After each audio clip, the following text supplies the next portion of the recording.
नमस्कार। एक वयोवृद्ध आदमी लकड़ी के सहारे धीरे धीरे जूनागढ़ की कलेक्टर कचहरी की सीढ़ी चढ़ के द्वार पे आया। द्वार पे खड़ा चौकीदार ने दादा के हाथ में सैनिटाइजर देते पूछा, दादाजी कितनी उम्र है आपकी? दादाजी कंपते स्वर में कहा, भैया 99 चल रहा है। चौकीदार ने पूछा, क्या आप कुछ मदद लेने के लिए आए हैं? दादाजी ने कहा, नहीं भैया, मदद लेने के लिए नहीं आया। अपना देश फिलहाल मुश्किल के दौर में गुजर रहा है, इसलिए मेरी मरण मूड़ी बचत प्रधानमंत्री के राहत फंड में देने के लिए आया हूँ। मेरी पास अंगत बचत की अल्प रकम है, उसमें से 51,000 का चेक कलेक्टर साहब को देने के लिए आया हूँ। यह दादाजी का नाम है रत्नाबाई मंजीभाई ठुमर। आपको सुनकर आश्चर्य होगा कि 99 वर्ष के यह दादाजी 1975 से 1980 के समय में मेदरना माड़िया मत विस्तार में से गुजरात राज्य के विधायक भी रह चुके थे। बहुत सादगीपूर्ण जीवन जीने वाले रत्ना बापा विधायक होते हुए भी पगार नहीं लेते थे और पेंशन भी नहीं लिया। विधायक थे तभी सरकारी बस में ही सामान्य मुसाफिर जैसी मुसाफरी करते थे।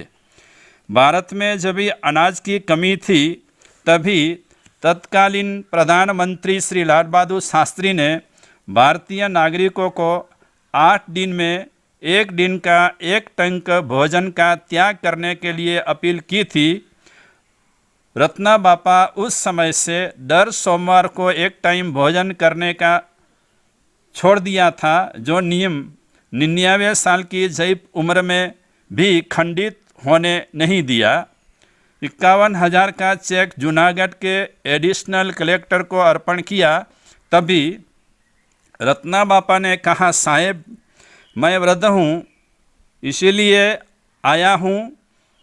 संकट के सामने लड़ाई लड़ने में मेरा शरीर तो काम में आ सके वैसा नहीं है, फिर भी मेरी थोड़ी बहुत बचत थी वो देश के काम में आए, इसलिए अर्पण करता हूँ।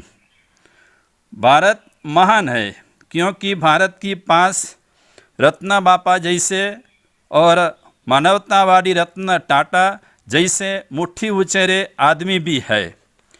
इस अवसर पर मुझे गुजरात कच्छ प्रांत में नाना भाड़िया जैसे छोटे गांव के मातुश्री धनवंतीबेन वल्लभजी भाई गोगरी का स्मरण हुआ। 90 साल की उम्र में अगली साल ही मुंबई पवई में निधन हुआ। वे अपनी जिंदगी को संघर्ष के साथ आगे बढ़ाया, अपने परिवार को ही बहुत हिम्मत दे कर के आगे बढ़ाया। दान देने की उन्हीं की दिलचस्पी बहुत थी।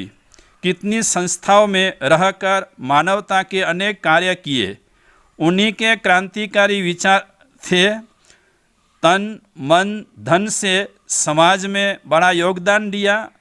मुलुंड वेस्ट के मोंगीबाई काकूभाई सोजपार वर्धमान जैन स्थानक में अनेक विध मानवता की प्रवृत्तियां शुरू करवाई, जिसमें एक फंड वर्षों पहले कुदरती आपत्ति के लिए रिजर्व रखा। उसी समय रमणीकबाई खाटड़िया का साथ सहकार मिला था। आज कोरोनाग्रस्त के समय में वो फंड का इस्तेमाल करने का संस्था को अवसर मिलते धनवंती बेन की दीर्घदृष्टि संस्था चलाने वाले याद कर रहे हैं। मुलुंड की झोंपड़पट्टी विस्तार में जो लोग लॉकडाउन की परिस्थिति में अपना गुजरान कर सके, इसलिए खाने की अनाज किट का वितरण कर रहे हैं और ज़रूरियातमंद जो मांग नहीं सकते उन्हीं के पास जाकर के रोकड़ रकम भी गुप्त रूप से दे रहे हैं। यह सब व्यवस्था स्थानक के मुख्य कार्यकर श्रीयुत दिलीप भाई रामबिया संभाल रहे हैं और अभी संस्था वाले दिवंगत धनवंतीबेन गोगरी को याद कर उन्हीं की दीर्घदृष्टि की तारीफ कर रहे हैं। मातुश्री धनवंतीबेन के परिवार में से श्रीमती जयाबेन चंद्रकांत भाई घोगरी, श्रीमती आरतीबेन राजूभाई घोगरी भी यह परंपरा गुप्त रूप से चला रहे हैं। शिक्षण क्षेत्र में, मेडिकल क्षेत्र में और आपातकालीन समय में बहुत दान दे रहे हैं, दान की गंगा बहा रहे हैं।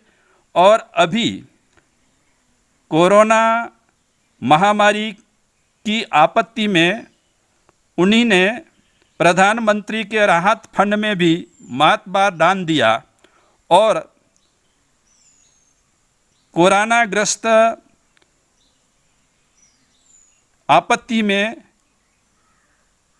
प्रधानमंत्री के राहत फंड में तो दान दिया, उसके साथ साथ गुजरात, महाराष्ट्र के राहत कोष में भी मात बार दान दे करके वडीलों की परंपरा जीवंत रखी है। इस उदार दिल दानवीरों को याद करके आप भी यथाशक्य जरूरियातों को सहयोग देते रहो। मन में है विश्वास, पूरा है विश्वास, हम होंगे कामयाब, एक दिन हम होंगे कामयाब। अस्तु।